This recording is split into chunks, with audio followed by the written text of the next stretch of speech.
ఓం సాయిరామ్. బాబా భక్తులందరికీ కూడా నమస్కారం అండి. అందరూ కూడా సుఖంగా సంతోషంగా ఎప్పుడూ కూడా ఆనందంగా ఉండాలి అని చెప్పి ఆ బాబాగారి తరపున నేను కూడా మనస్ఫూర్తిగా కోరుకుంటున్నాను. ఈరోజు బాబాగారు అందించే సందేశం ఏంటి అంటే కనుక, తల్లి, నీ బంధం నిన్ను మోసం చేయబోతోంది. 3 రోజుల్లో నువ్వు ఇది తెలుసుకోవాలి. నువ్వు మాత్రం జాగ్రత్తమ్మా అని చెప్పి ఏదో తెలియని సందేశాన్ని ఈరోజు బాబాగారు మనకు అందించడానికి మన ముందుకు వచ్చారండి. మరి బాబాగారు ఏ సందేశం అందించినా కూడా అది మన భవిష్యత్తుకు పునాది లాంటిది అని చెప్పి మనం అందరికీ కూడా నమ్ముతాం కాబట్టి, మన అందరికీ కూడా తెలుసు కాబట్టి ఈ వీడియోని ఎక్కడా కూడా స్కిప్ చేయకుండా చివరి వరకు చూడండి. అప్పుడే మీకు పూర్తిగా బాబాగారు చెప్పాలి అనుకుంటున్న సందేశంలో ఉన్న ఆంతర్యం ఏంటో మీకు పూర్తిగా తెలుస్తుంది. మరి ఆలస్యం చేయకుండా వీడియోని అయితే స్టార్ట్ చేసేస్తున్నానండి. వీడియోలోకి వెళ్ళే ముందు ఒక చిన్న రిక్వెస్ట్, వీడియోకి ఒక చిన్న లైక్ ఇవ్వండి. దానికంటే ముందు చాలామంది కూడా గురువుగారి గురించి అడుగుతున్నారండి. అక్క, ఎన్నో రకాల సమస్యలతో మేము సతమతమైపోతున్నాము, మీకు తెలిసిన గురువుగారు ఎవరైనా ఉంటే చెప్పండి అక్క అని చెప్పి అడుగుతున్నారు. నేను పదే పదే ఈ గురువుగారి గురించి ఎందుకు చెప్తున్నాను అంటే కనుక, నేను జీవితంలో కష్ట సమయంలో ఉన్నప్పుడు అసలు ఈ కష్టం నుంచి బయటపడగలనా అనుకున్నానండి. అటువంటి సమయంలో నేను గురువుగారిని కాంటాక్ట్ అయ్యాను. గురువుగారు చేసిన పూజల వల్ల ఆ కష్టం నుంచి నేను చాలా తేలికగా బయటపడి ఈ రోజున ఆనందంగా జీవితంలో ముందడుగు వేస్తున్నాను. అలాగే మీ జీవితాలలో ఎటువంటి సమస్యలున్నా కానీ శ్రీ షిరిడి సాయిబాబా ఆశీస్సులతో జ్యోతిష్యం చెప్పబడను. గురూజీ శివరామరాజు గారు. Phone number 9959422552. మీరు ఇప్పటి వరకు ఎన్నో చోట్ల జ్యోతిష్యం చెప్పించుకొని మీరు ఆశించిన మార్పులు మీ జీవితాలలో జరగలేదని చెప్పి బాధపడి ఉంటారండి. కానీ ఇక్కడ అస్సలు అలా జరగదు. మీ సమస్యలు ఏవైతే ఉన్నాయో, ప్రేమ, పెళ్లి, ఉద్యోగం, రాజకీయం, సంతానం లేక ఇబ్బంది పడుతున్న, భార్యాభర్తల మధ్య గొడవలున్నా, అప్పుల సమస్యలున్నా, శత్రువుల సమస్యలున్నా, అవేంటో మీరు గురువు గారికి వివరించి చెప్పినట్లయితే వాటికి తగిన పూజలు చేసి మీకు గురువుగారు రోజులలోనే పరిష్కారాన్ని చెప్తారు. గురువుగారు చెప్పినట్లు జరుగుతుంది, 100% జరుగుతుంది. కాంటాక్ట్ అవ్వండి. ఇక బాబాగారి యొక్క సందేశం విషయానికి వస్తే, బిడ్డ, మనసులో ఎన్నో రకాలైన ఆలోచనలు, ఎన్నో రకాలైన ప్రశ్నలు నిన్ను అడుగడుగు కూడా ముందుకు వెయ్యనివ్వకుండా ఎక్కడికక్కడ కూడా నిన్ను అడ్డగిస్తూనే ఉన్నాయి. ప్రశాంతంగా ఉండే రోజు కోసం ఎన్నో సంవత్సరాల నుంచి ఎదురు చూస్తూ ఉన్నావు. నీ బంధం నిన్ను ఎంత బాధ పెట్టినా కానీ నీ కళ్ళలో నీళ్ళు కళ్ళలోనే దిగమింగుకుంటూ ఎక్కడికక్కడ ఓర్పుగా నీ యొక్క జీవితాన్ని నీ బిడ్డల కోసం ముందుకు నెట్టుకుంటూ వెళ్తున్నావు.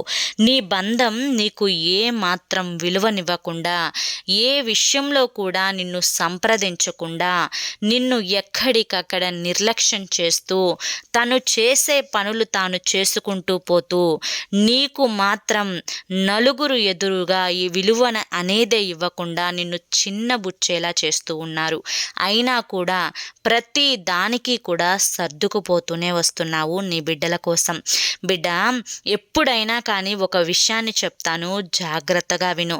ఇప్పటికే నేను నీకు చాలాసార్లు కూడా చెప్పాను, తల్లి, ఈ జీవితం కేవలం ఒకరి కోసం నువ్వు జన్మించింది కాదు, ఒకరి కోసం నువ్వు బ్రతకడం కాదు, ఒకరి యొక్క సంతోషం కోసం నీ యొక్క ఆనందాన్ని నువ్వు చంపుకోవడం కాదు, ఒకరి యొక్క ఎదుగుదల కోసం నువ్వు కింద పడిపోవడము కాదు, ఒకరిని మెప్పించడం కోసం నిన్ను నువ్వు తక్కువ చేసుకోవడం కాదు, ఒకరి అవసరాలను తీర్చడం కోసం నీ యొక్క అవసరాలని మానుకోవడం కాదు, ఒకరు ఏదైనా అనుకుంటారేమో, ఏమన్నా చేస్తే నాకేదన్నా మాట వస్తుందేమో అని నువ్వు ఆలోచించి ఎక్కడికక్కడ నీ ఎదుగుదలని ఆపుకొని నిన్ను నువ్వు తక్కువగా చేసుకొని చూసుకుంటూ నలుగురు ఎదుట కూడా తక్కువగా చులకనగా అయిపోతూ ఉన్నావు.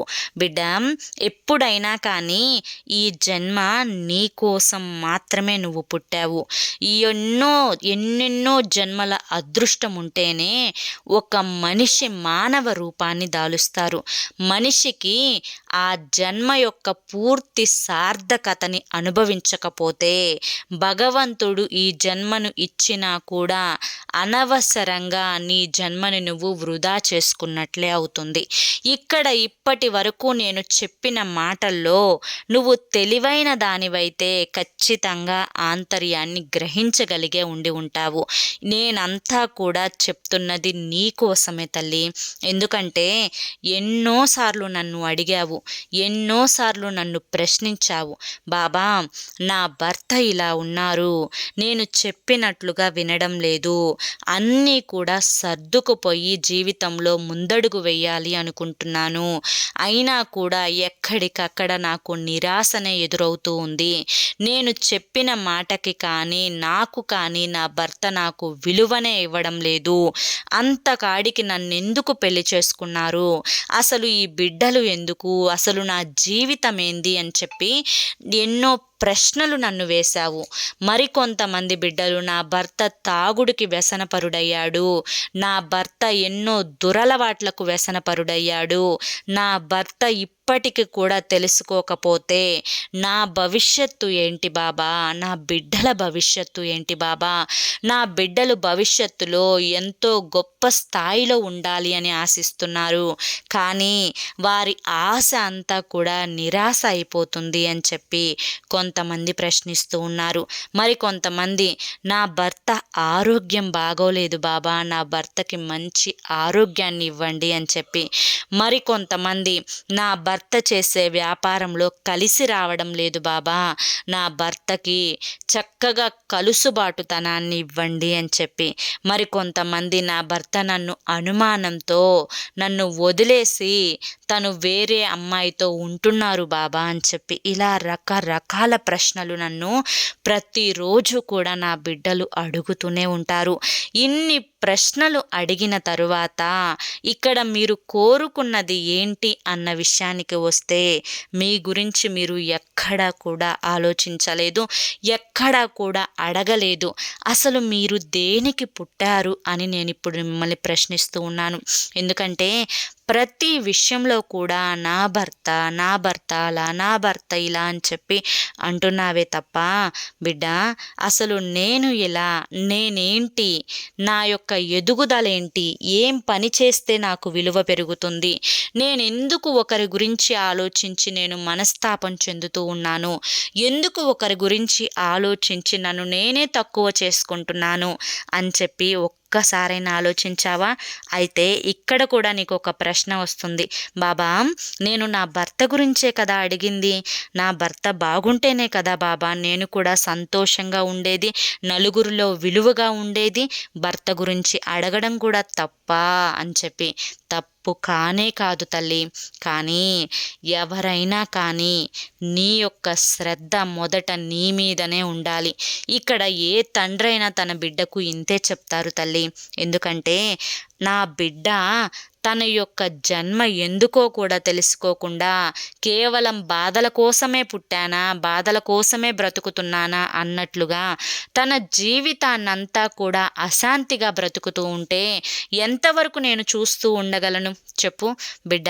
కనుకనే నువ్వు సంతోషంగా ఉండాలమ్మా, నిన్ను నువ్వు జాగ్రత్తగా చూసుకోవాలి, నీ మీద నువ్వు దృష్టిని పెట్టుకోవాలి, నీ ఆరోగ్యాన్ని నువ్వు చక్కగా చూసుకోవాలి, టైంకి తినాలి, టైంకి పడుకోవాలి, తరువాత నీ గురించి నువ్వు ఆలోచించుకొని ఇక నాకు ఎటువంటి దిగులు లేదు, నన్ను నేను నిలదొక్కున్నాను, ఎవరు నాకు చేయూతను అందించినా అందించకపోయినా నా కాళ్ళ మీద నేను నిలబడుతున్నాను అని నువ్వు ఒక్క గట్టి నిర్ణయించుకున్న తర్వాత వేరే వారి గురించి ఆలోచించే ప్రయత్నం చెయ్యి. ఇక్కడ నీ భర్త నిన్ను ఎంత మోసం చేయాలని చూసినా, ఎంత నిన్ను నాశనం చేయాలి అని చూసినా అది భగవంతుని యొక్క ఆశీర్వాదం లేనిది ఏది జరగదు తల్లి. నువ్వు మంచిగా ఆలోచిస్తే నీకంతా కూడా మంచే జరుగుతుంది. నువ్వు చెడుగా ఆలోచిస్తే కలలోనైనా ఎదుటి వారి యొక్క నాశనాన్ని గనక నువ్వు కోరుకుంటే ఖచ్చితంగా భగవంతుడు కూడా నీకు అదే చేస్తారు. కాబట్టి ఇక్కడ మొదట నిన్ను నువ్వు శ్రద్ధగా చూసుకో, నువ్వు చక్కగా నీ గురించి నువ్వు ఆలోచించుకో, తరువాత నీ బిడ్డల గురించి ఆలోచించుకో, తరువాత నీ భర్త గురించి ఆలోచించుకో. బిడ్డ పదే పదే పదే పదే మితిమించిన ఆలోచనలతో మానసికంగా కుంగిపోయావమ్మా. ఒక్కసారి నిన్ను నువ్వు అద్దంలో చూసుకో, నీ కళ్ళకల్లే నువ్వు చూసుకొని ఒక్కసారి ఆలోచించు. ఎంత కోల్పోయినట్లుగా, అసలు జీవితమంతా కూడా అయిపోయినట్లుగా, ఎందుకు బ్రతుకుతున్నానా అని నీకు నువ్వే అనుకునేలా ఉంది నీ యొక్క ముఖస్థితి అనేది. బిడ్డ, ఇప్పటికైనా తెలుసుకో. కనీసం నేను చెప్పిన దాని గురించి ఒక 3 రోజులు ఆలోచించి చూడమ్మా. ఈ 3 రోజులు ఆలోచించుకొని నీకు నువ్వు నిర్ణయాన్ని తీసుకో. అసలు జీవితం అంటే ఏంటో నీకు పూర్తిగా తెలుస్తుంది. ఈ యొక్క భర్త కానీ, ఈ యొక్క బిడ్డలు కానీ మధ్యలో వచ్చిన వాళ్ళే తల్లి. నీ యొక్క బిడ్డల గురించి పూర్తి బాధ్యత అనేది నీ మీదే ఉంటుంది. ఎందుకంటే నీ యొక్క తల్లిదండ్రులను చూసుకొనే బిడ్డలు భూమి మీద అడుగు పెడతారు. మీరు కన్నందుకు మంచి చెడు చూడాల్సిన బాధ్యత పూర్తిగా మీ మీదనే ఉంటుంది. కాబట్టి ఒకరు నిర్లక్ష్య ధోరణిని చేస్తున్నారు అని నిన్ను కూడా నిర్లక్ష్యం చేయమని చెప్పడం లేదు. కానీ వారికంటూ సపరేట్గా తెలివితేటలు నేర్పించిన తరువాత నిన్ను నువ్వు చూసుకోవడం కూడా నీకు ముఖ్యమే. నువ్వు కూడా ఇలా ఆలోచించి అనారోగ్యం తెచ్చుకుంటే ఇక నీ బిడ్డల పరిస్థితి ఏంటో ఒక్కసారి ఆలోచించు. నీ యొక్క భర్త కానీ, నీ యొక్క భర్త తరపు వాళ్ళు కానీ నిన్ను ఏ రకంగా చూస్తున్నారో నీ బిడ్డల్ని కూడా అదే రకంగా చూస్తారు కదా. ఒక్కసారి ఆ విషయం గురించి ఆలోచించావా? ఇక్కడ నీ కుటుంబానికి నువ్వు చాలా ముఖ్యం తల్లి. నీ అవసరం నీ బిడ్డలకు భవిష్యత్తులో చాలా ఉంది. కాబట్టి నీ స్వార్థాన్ని, నీ సంతోషాన్ని, నీ సుఖాన్ని నువ్వు చూసుకో ఫస్ట్.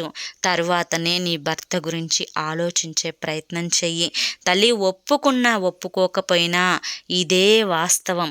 ఇలాగే జరగాలి, ఇలా ఉంటేనే నువ్వు బ్రతకగలుగుతావు అన్న విషయాన్ని గుర్తుంచుకో అని చెప్పి ఈరోజు బాబాగారు మనకి చాలా చక్కటి సందేశాన్ని అందించారండి. మరి ఈ సందేశంలో ఎంతో గొప్ప ఆంతర్యం ఉంది. మనం అర్థం చేసుకోవాలే కానీ ఒక తండ్రి స్థానంలో ఉండి బాబాగారు మనల్ని మనం చూసుకోవాలి, మన చెయ్యే మనకి తల్లిలాగా అవ్వాలి, మనల్ని మనం చూసుకున్న తరువాతే ఎదుటి వారి గురించి ఆలోచించాలి. ఇది ఏ మాత్రం కూడా స్వార్థం కాదు, ఇదే జీవితానికి అర్థం అని చెప్పి మనకు చెప్పకనే మన తండ్రి మనకు చెప్పారండి. మరి ఇందులో ఉండే ఆంతర్యం ఏంటో ఇప్పటికే మీరు పూర్తిగా గ్రహించారు అని చెప్పి ఆశిస్తున్నాను. ఈ ఆంతర్యం మీకు నచ్చింది అని చెప్పి కూడా అనుకుంటున్నాను. నచ్చింది, అర్థమైంది, గ్రహించారు అని చెప్పి అనిపిస్తే ఈ వీడియో బాబాగారు మీకోసమే పంపించారు అని చెప్పి మీరు అనుకున్నట్లయితే ఈ వీడియోకి ఒక చిన్న లైక్ ఇవ్వడం మాత్రం మర్చిపోవద్దు. మీరు ఇచ్చే లైక్ వల్ల మరికొంతమంది బాబా భక్తులకు ఈ వీడియో అనేది రీచ్ అవుతుంది. మొదటిసారి మన సాయి పిలుపు ఛానల్లోకి వచ్చినట్లయితే మన ఛానల్ని తప్పకుండా సబ్స్క్రైబ్ చేసుకొని సపోర్ట్ చేయండి. మరి రేపు మరొక మంచి వీడియోతోటి మళ్ళీ కలుసుకుందాం. అంతవరకు కూడా బాబా ఆశీస్సులు మీపై ఉండాలి అని చెప్పి మనస్ఫూర్తిగా కోరుకుంటూ సర్వే జన సుఖినో భవంతు. ఓం సాయిరామ్.